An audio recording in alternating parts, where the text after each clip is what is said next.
Sometimes you just need a story to put a smile on your face, or maybe tug on your heartstrings.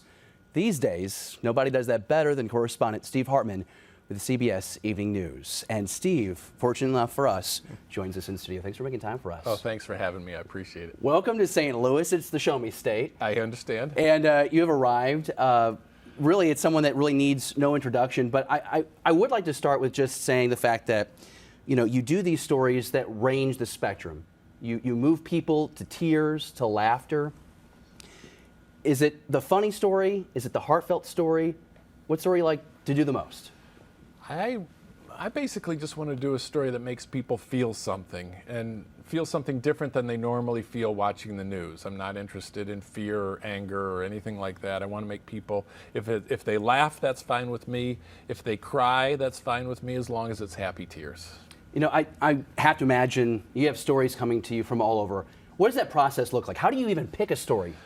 I have somebody who helps me, and she's the producer, and it's her job to look at local newspapers and go online, Facebook, you know, scouring the whole nation to try to find the one story that we're going to tell that week, you know, that we think will make people feel something. So I don't do any of that generally. I have about one good story idea every 5 years or so.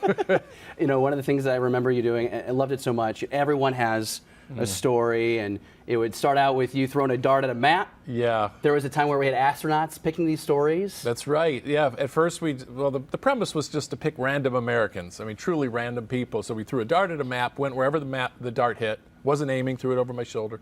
And then when we got to town, we'd go to the phone book, back when there were phone books, at a phone booth, back when there were phone booths, and I'd flip through and I'd point to a name, and we'd do a story on that person, assuming they were willing. If they weren't, then we'd do the next name. And we never turned down a willing subject, and we did that for 7 years. And then we had the astronauts in the space station spin a globe, point to a spot on Earth, go to that spot and go through the same process. So is that fun for you, or is that stressful. Like you're pulling your hair out? Oh, so stressful, because every time you get some normal person from Normal, Illinois, you think this is not going to work. But when you got to know them, you found a story, and usually it was something pretty powerful. And it really redefined for me what news was. You know, the fact that I could find a story in pretty much everybody that was listed in the phone book, that just shows that there's so many more stories out there to be told than are being told. You've been with CBS since 1998, correct? Have I? And that's according to your bio. Okay. With all those stories that you've told, is there one that you feel has been the most important for you to tell? Most important to tell? Well, when pressed, sometimes people say, "What's your favorite story?" Right. And that's a very hard question because I get so attached to so many. But there was a story I did about a little girl who was in a grocery store, and she's 4 years old, and it was her birthday, and she wanted a hug. So she reached out to this grumpy old man in the grocery store and said, "Can I have a hug?" And the guy looked like the last person on earth who would give a hug.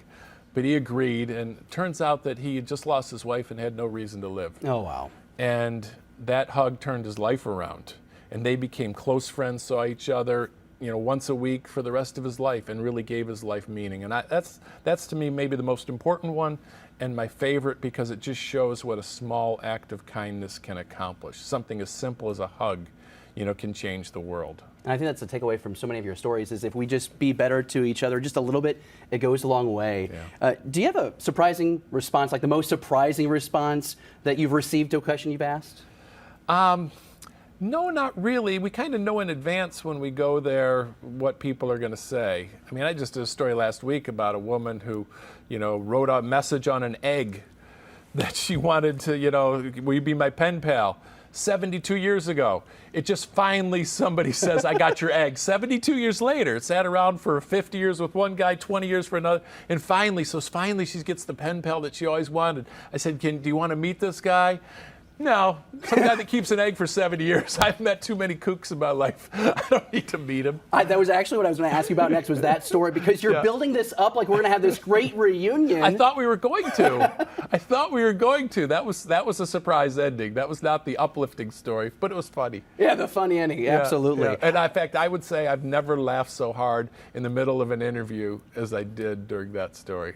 And the cameraman, Bob, was cracking up too. Everybody in the room lost it. You guys looked shocked and sounded shocked. We were shocked. You know, I mentioned, you know, you joined CBS back in 1998. Before that, you were doing local news. Yeah. And one of the stories that I didn't know about, my producer told me about this. You found a German tourist who decided that they were going to sneak into the Oscars. And somehow he gets all the way in. He goes through the whole process. He's taking photos with Cuba Gooding Jr. with the Oscar. And then you try and get in just to get some shots of the stage where this all happened, and they wouldn't let you in because security was too tight. You remember that story? Nope. I honest to God don't. And I would bet I did not do that story. It was you. How do you know it was me? I have the footage. We're actually going to show this footage.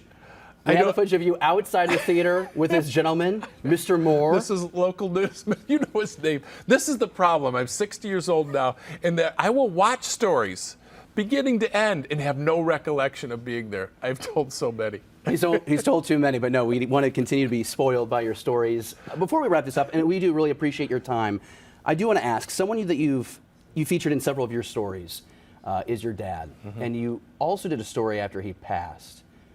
What does your dad mean to you still today?